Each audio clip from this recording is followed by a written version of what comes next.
The House of Representatives officially receives the almost 7 trillion peso proposed budget for next year. But this early, a House leader is questioning the cuts made by the Senate on the budget of the Education Department and PhilHealth. Mavic Trinidad is on the phone to tell us more. Mavic, what are the budget priorities?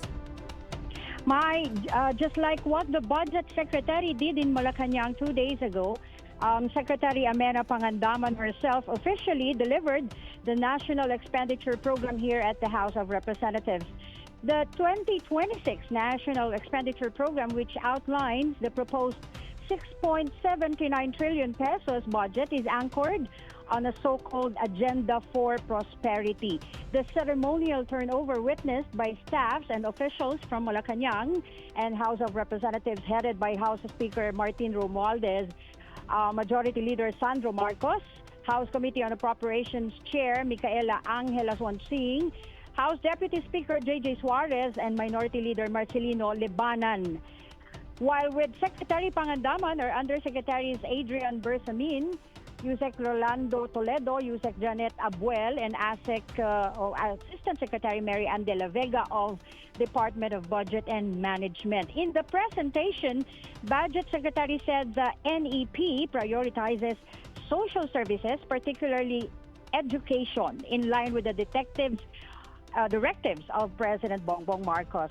The top departments that will prioritize their budget for fiscal year 2026 are Department of Education, being the highest, having 928.5 billion pesos, followed by DPWH with 881.3 billion pesos, Health for having 320.5 billion pesos, the Defense Department topped the number 4 spot for having 299.3 billion pesos, followed by Interior and Local Government having 287.5 billion pesos.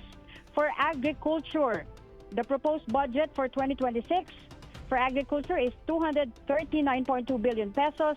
The social welfare is having 227 billion. For transportation, 98.6 billion pesos, while the judiciary topped the 9th spot for having 67.9 billion, and labor and employment for 55.2 billion pesos. Secretary Pangandaman reiterated that the budgets of the mentioned departments were increased because these address the urgent needs of the people. She said President Marcos carefully studied this decision as it reflects his commitment to every Filipino. Although Malacanang did not include in its report why education received the largest budget allocation for 2026, some lawmakers believe it may be due to the allegedly illegal budget cuts made to the education sector last year. Mai? Yes, Mavic, it was actually Deputy Speaker Ronaldo Puno who is asking that question. He yesterday said Congress still needs to get to the bottom of why the DepEd and the PhilHealth lost millions from their 2025 budgets. At the same time, he pointed out the DPWH budget was increased. I understand he's also saying the House should not be blamed for this? Yes, Deputy Speaker Puno is questioning why the House is being blamed for the budget cuts to DepEd and PhilHealth when in fact the DPWH budget was increased only after it reached the Senate.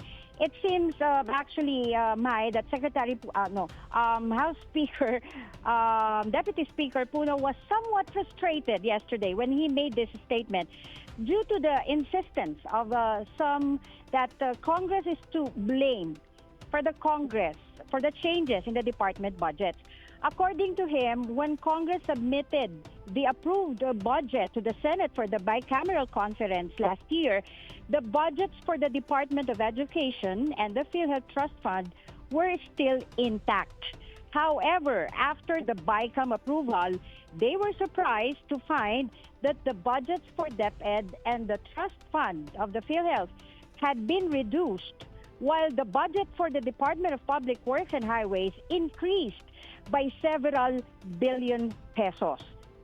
Yes, that's why. Yes, he called for an investigation into that. Mavic Trinidad from the House of Representatives, thank you for that report.